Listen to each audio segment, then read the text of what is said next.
জামাত তো আসলে হচ্ছে যে ৭১-এই বাংলাদেশ বিরোধী একটা অবস্থানে ছিল। এনসিপির মধ্যে ভাঙন হবে, তারা জামাতের সাথে যদি জোট করে সেক্ষেত্রে তাদের হচ্ছে একপাক্ষিক রাজনীতিতে যুক্ত হতে হচ্ছে। এখন বোঝা যাচ্ছে যে তারা আসলে নিজেদের স্বার্থটাকেই, দেশের স্বার্থ থেকে নিজেদের স্বার্থটাকেই তারা কিন্তু বড় মনে করেছে।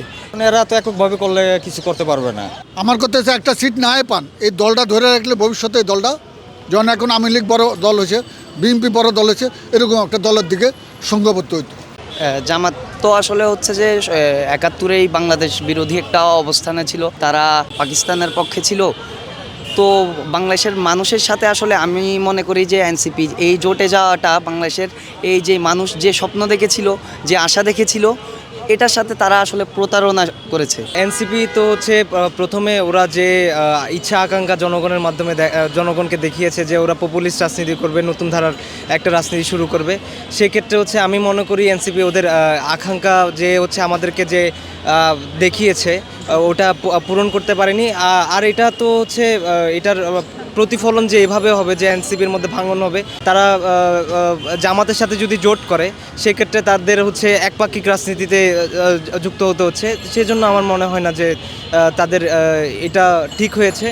যদি দলভাবে একটা সিটও পাওয়া যাইতেন আপনার সংসদে, ওটা ছিল আপনার জন্য মঙ্গল। আপনি তো এখন আরেকজনের উপর ভর করে যাচ্ছেন। এটা না করে যদি দলটারে ধরে রাখতেন, আমার কথা হচ্ছে একটা সিট না পান, এই দলটা ধরে রাখলে ভবিষ্যতে এই দলটা যখন এখন আওয়ামী লীগ বড় দল হয়েছে, বিএনপি বড় দল হয়েছে, এরকম একটা দলের দিকে সংঘবদ্ধ হইতো। এখন বোঝা যাচ্ছে যে তারা আসলে নিজেদের স্বার্থটাকেই, দেশের স্বার্থ থেকে নিজেদের স্বার্থটাকেই তারা কিন্তু বড় মনে করেছে।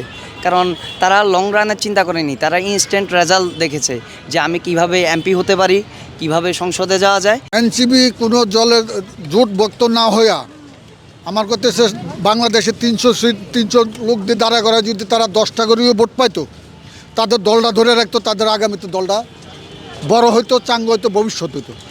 এখন তো দল ভাঙ্গা গেছে, কিছু ভাঙ্গা টুকরা টুকরা হয়ে গেছে। রাজনীতির বিষয়ে আমি পার্সোনালি তেমন ভালো জানি না, তবে এনসিপির যোগদানটা এটা আমার পার্সোনালি দিক দিয়ে মনে হচ্ছে যে এটা পজিটিভ। কারণ হচ্ছে এনসিপির যে দল ওটা কিন্তু নিউলি গঠন করা হয়েছে, লার্জ না। আর জামাত হচ্ছে ওটাও ছোট, মোটামুটি নট লাইক এ বিএমপি। তো সেই ক্ষেত্রে হচ্ছে দুইটা একসাথে জোট হওয়ার কারণে কমিউনিটিটা আরও বড় হয়েছে। সেক্ষেত্রে এটা পজিটিভভাবে নেওয়া যায়, আমার দিক থেকে নেগেটিভ মনে হচ্ছে না। আর জামাত আর এনসিপি তারা যদি একসাথে মিলেমিশে ভালোভাবে কাজ করতে পারে, আই থিঙ্ক এটা বেটার হবে। আমার হিসাবে এটা এনসিপি দল এটা যা করছে এটা ভালোই করছে, কারণ এরা তো এককভাবে করলে কিছু করতে পারবে না, মানে কোনো ক্ষমতাও নিতে পারবে না, পাসও করতে পারবে না। এটা তারা ভালো সিদ্ধান্ত নিছে। সবার জ্ঞান তো আর একরকম না।